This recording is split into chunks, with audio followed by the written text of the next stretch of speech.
Infonya akan ada sanksi bagi masyarakat yang menolak untuk divaksin. Menolak vaksin diberi sanksi pidana denda 5 juta. Kalau ada pemaksaan ditambah menjadi 7 juta.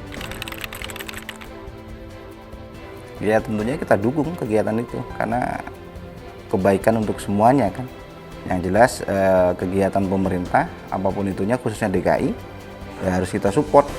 Karena DKI ini adalah salah satu pusat ibu kota, pusatnya perkumpulan masyarakat. Kalau pelaturan itu sih emang baru dengar nih. Kalau orang nggak mau divaksin, kalau didenda 5 juta itu, aduh, ya nggak setuju banget bang. Orang pada dasarnya pada belum paham masalah ini. Makanya ya itu, sosialisasi itu penting gitu loh, ke masyarakat bawah.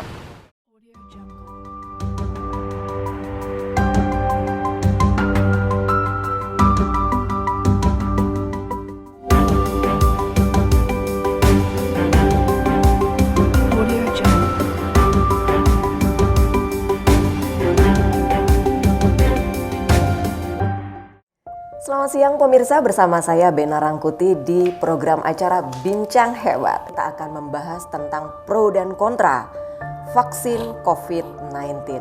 Dan seperti apa penjelasan dari Wagub DKI Jakarta.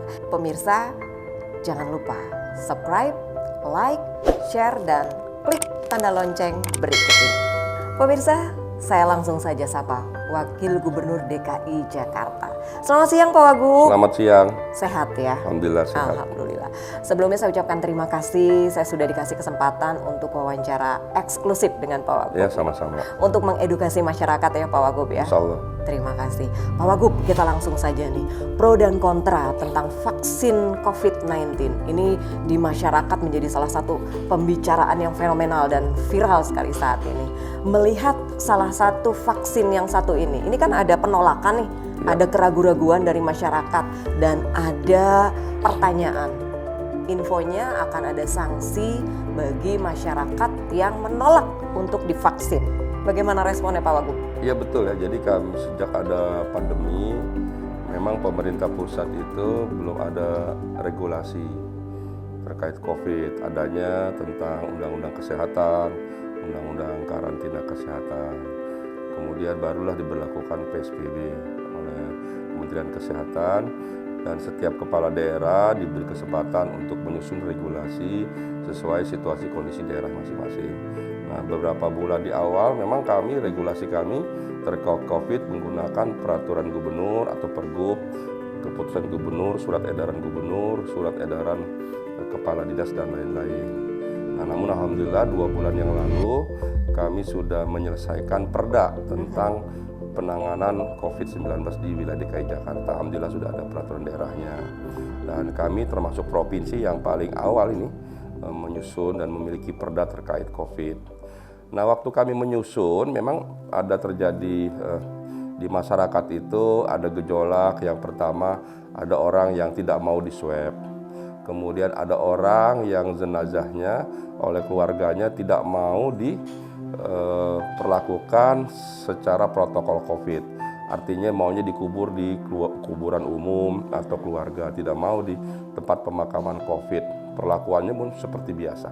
Nanti tidak boleh, jadi harus diatur. Nah, sehingga di peraturan itu kami atur orang harus wajib mau diswab dan harus mengikuti protokol COVID ketika pasien meninggal, mulai dari dimandikan, di pemulasaran namanya, sampai dimakamkan.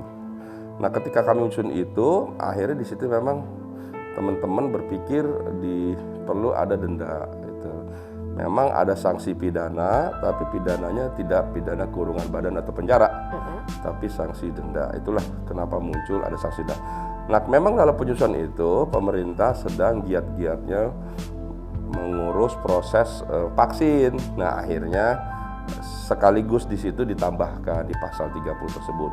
Jadi bagi yang tidak mau diswab, bagi yang jenazahnya tidak mau diperlakukan secara COVID, dan bagi yang menolak vaksin diberi sanksi, diantaranya sanksi pidana denda 5 juta. Kalau ada pemaksaan ditambah menjadi 7 juta, itulah sebabnya. Jadi bagi masyarakat yang menolak untuk divaksinasi ya Betul. sesuai prosedur, ini sesuai perda tersebut ya, Iya, akan betul. dikenakan sanksi denda 5 juta. 5 juta. Dan kalau ada hal lain jadi 7 Ya, juta. kalau ada begitu? pemaksaan jadi naik 7 juta. Ada pemaksaan yang seperti apa misalnya Pak? Ya, artinya ada kekerasan di situ. Kekerasan di situ menjadi 7 juta. Ya. Wow, fantastis ya. Besar sekali juga ya. Ya, kurang lebih begitu supaya masyarakat bisa patuh taat. Kenapa ada denda? Gitu. Kan ada yang bertanya nih, sekarang ada yang menolak nih, ada yang menolak, bahkan ada yang menggugat di Mahkamah Agung. Bagi yang menolak begini, ini kan vaksin bukan vaksin sukarela seperti waktu kita kecil, ada vaksin polio, ada cacar dan lain-lain. Nah, vaksin tersebut kan terhadap diri kita pribadi, tidak terhadap orang lain. Kalau virus corona berbeda, kita bisa kena, tapi orang keluarga dan orang bisa kena, itu beda. Nah, kalau polio kan kalau kita kena tidak menularkan kepada orang lain. Nah, disitulah perbedaan mendasar vaksin ini atau virus ini dengan virus lainnya. Nah, untuk itu menjadi penting tugas kami pemerintah negara memastikan seluruh warga itu selamat dan sehat. Keselamatan menjadi prioritas utama yang menjadi tanggung jawab pemerintah. Nah, di sini Pak Wagub terjadi pro dan kontranya. Tujuan dari pemerintah itu tentunya untuk membuat masyarakat sehat, aman begitu ya, hingga bisa efektivitas seperti biasanya. Tetapi kalau ada masyarakat yang juga mengatakan ini kalau dipaksa harus vaksinasi, ini melanggar hak asasi perseorangan, hak asasi manusia, itu bagaimana Pak? Ya, itu boleh saja pendapat seperti itu. Tapi di sisi lain kan pemerintah berpendapat kalau yang bersangkutan sakit itu kan menjadi tanggung jawab negara, apalagi sampai meninggal. Kalau cuma yang bersangkutan, tapi kalau menularkan warga lain, berarti kan akan mengganggu keselamatan warga yang lain, akan mengganggu jiwa orang lain, itu kan berbahaya, tidak boleh. Gitu. Makanya solusinya sementara ini diantaranya adalah divaksin. Di seluruh dunia, ini kan bukan cuma di Indonesia, virus seluruh dunia penanganannya vaksin. Bahkan sekarang negara-negara lain satu berlomba-lomba membuat vaksin, satu juga berlomba-lomba membeli vaksin. Karena tidak semua negara punya kemampuan membuat vaksin. Jadi sekarang vaksin ini termasuk barang yang paling sulit dan mahal di dunia. Karena semua negara, semua warga di dunia, tidak hanya Indonesia membutuhkan vaksin. Vaksinlah sementara solusi yang memungkinkan, di samping tentu yang paling utama juga adalah kita melaksanakan 3M atau protokol kesehatan itu sendiri. Salah satunya vaksin COVID-19 ini adalah salah satu bentuk proteksi kepada masyarakat dari pemerintah yang dilakukan ya. Ada nggak jaminan khusus dari Pemda bagi masyarakat yang mau divaksin, dijamin begitu? Ya, jadi yang kami jamin ini kan sementara adalah biayanya gratis. Gratis Pemerintah sudah menyiapkan fasilitas bahwa gratis, disuntikin gratis, vaksin gratis, dan lain-lainnya gratis. Ya, kami tentu bertanggung jawab ya. Kalau memang akibat vaksin, ya mohon maaf jangan sampai terjadi ada efek lain, itu tanggung jawab pemerintah, ya sudah pasti itu ya. Masyarakat nggak usah ragu, presiden juga disuntik, semua para pejabat, menteri, gubernur disuntik, malah lebih awal. Jadi ya. tanpa terkecuali begitu Iya, ya? kan kecuali pemimpinnya nggak mau disuntik, warganya saja lain. Itu baru nggak Semua, fair gitu ya? Itu baru tidak fair. Semua, bahkan pemimpinnya duluan dong, memberi contoh, memberi teladan. Tugas pemimpin itu harus memberi contoh, memberi teladan. Jadi nanti Pak Wagub juga bersedia divaksin Ya semua, lebih awal bukan gitu cuma ya? saya, mau dari presiden, menteri, gubernur, wakil, bupati, semua. Pemimpin-pemimpin harus divaksin, harus memberi contoh. Apalagi pemimpin kan lebih sering ketemu warga. Iya, Pak Wagub kan juga sebelumnya pernah terkonfirmasi positif Betul. COVID ya. Betul. Jadi ada kecenderungan ingin cepat-cepat vaksin? Ya sebetulnya bagi yang sudah pernah kena COVID itu ya mohon maaf orang bilang kekebalannya lebih baik. Ya, tapi tetap saja semua harus divaksin. Jadi tetap nanti mau vaksin lebih Ya dulu semuanya harus divaksin. Baik, prosedurnya bagaimana nanti? Ya sudah diatur mekanismenya oleh pemerintah pusat. Ini sekarang setiap daerah sedang dikirim. Jakarta sendiri kemarin Selasa sudah menerima, dan mulai minggu kedua ini sampai minggu ketiga akan mulai dilakukan vaksinasinya. Ya, Apakah akan ada pendataan tentang kependudukan nanti diklasifikasikan? karena jumlahnya memang terbatas ya. pemerintah ini baru 1,2 juta yang pertama dibagikan ke seluruh Indonesia. Yang menjadi prioritas tentu garda terdepan. Garda terdepan itu pihak kedokteran. Jadi dokter, perawat, mungkin bidan, relawan, kesehatan itu di depan di luar. Jadi itu yang kita dulukan. Itu selesai, nanti baru ada tahapan-tahapan lainnya. Nah, setelah garda terdepan yang dilakukan vaksinasi, lalu baru ke masyarakat ya. Ya belum ke masyarakat, karena mungkin ke pemerintahan.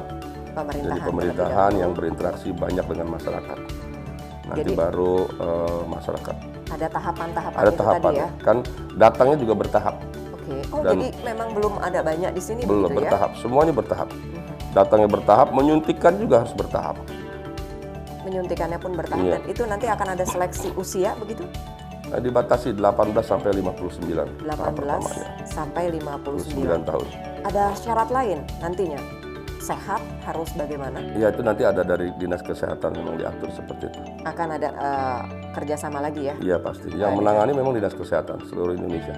Pihak kesehatan. Semuanya kita percayakan pada ahlinya.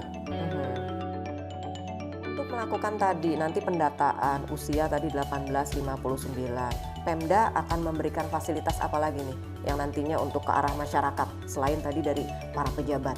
Yang pertama masyarakat kan diedukasi, disosialisasikan, kemudian nanti disuntikan secara gratis ya, mulai dari vaksinnya, biaya suntiknya, kalau nanti ada perawatan umpamanya, ada suatu hal mudah-mudahan tidak terjadi tentu menjadi tanggung jawab pemerintah. Prinsipnya masyarakat harus sehat dan selamat jiwanya. Pemirsa, Pak Wagub DKI Jakarta tentunya menginginkan warga masyarakat Indonesia, terutama DKI Jakarta, sehat dan aman dengan adanya vaksin ini yang merupakan salah satu proteksi diri bagi masyarakat di DKI Jakarta dan nantinya Indonesia tentunya pada umumnya. Usia 18 dan 59 tahun sudah dilakukan pendataan demi pendataan mulai dari garda terdepan dan akan selanjutnya dilakukan kepada masyarakat. Sudah siapkah Anda? Tentunya masyarakat harus siap mendukung program pemerintah agar masyarakatnya sehat dan Indonesia tetap berjaya. Nah, Pak Wagub, ini kan nanti sudah dilakukan fasilitas, sudah dilakukan pendataan. Waktu pelaksanaannya kapan sih? Minggu kedua bulan ini. Minggu kedua di bulan Minggu Januari ketiga. ini ya? Iya. Dari masyarakat kalau ini minggu kedua Januari 2021 dilakukan vaksinasi, Iya. dimulai. Nah, nanti masyarakat nih akan didata terlebih dahulu. Sudah ada. Sudah. Pendataan sudah ada. Jadi Mereka ada syarat KTP atau apa? pokoknya sudah diatur ya, tentu nanti ada mekanismenya. Jadi pertama kan tadi yang saya bilang tadi kesehatan dulu ya. Nanti baru kemudian ada pemerintahan, pihak-pihak lain yang utama yang berinteraksi dengan masyarakat. Kemudian baru nanti masyarakat. Semuanya kami punya data kami lengkap semua. Sudah siap ya, Sudah. tinggal pelaksanaan nanti Ya. ya. Tinggal pelaksanaannya. Iya, Pak Wagub, tadi dipastikan Pak Wagub mengatakan gratis, Betul. free. Ya. Nah, ini kan pelaksanaan di lapangan suka berbeda nih. Kalau nanti ternyata ini pelaksanaan berjalan di lapangan ada yang, oh ini harus ada sekedar administrasi, itu bagaimana? Ada tindakan nggak? Nggak ada sama sekali. Jadi tidak ada biaya. Silakan kalau ada pungutan atau pungli dan lain-lain silakan dilaporkan, nanti kami tindak. Akan ada tindakan Ya, tegas pasti. dari Pemda DKI Jakarta. Ya Begitu bagi ya? yang melanggar. Bagi yang melanggar ya. Ya. Jadi ini dipastikan bahwa masyarakat Mendapatkan vaksin. secara gratis. mendapatkan secara gratis vaksin COVID-19 ini ya. Betul. Agar sehat begitu. Betul. Pak Wagub, di akhir perbincangan kita nih karena Pak Wagub masih ada jadwal lain, Ya. mungkin ada himbauan yang mau disampaikan kepada masyarakat. Ya tentu kepada masyarakat kami minta untuk selalu menjaga kesehatan dengan melaksanakan protokol kesehatan. Pertama yang dilakukan lebih baik tetap berada di rumah ya. Apalagi bagi anak di bawah 9 tahun, orang tua di atas 60 tahun itu tidak diperkenankan keluar rumah kecuali sesuatu yang sudah sangat penting sekali. Dan tentu jangan lupa melaksanakan 3M, memakai masker, mencuci tangan dan menjaga jarak.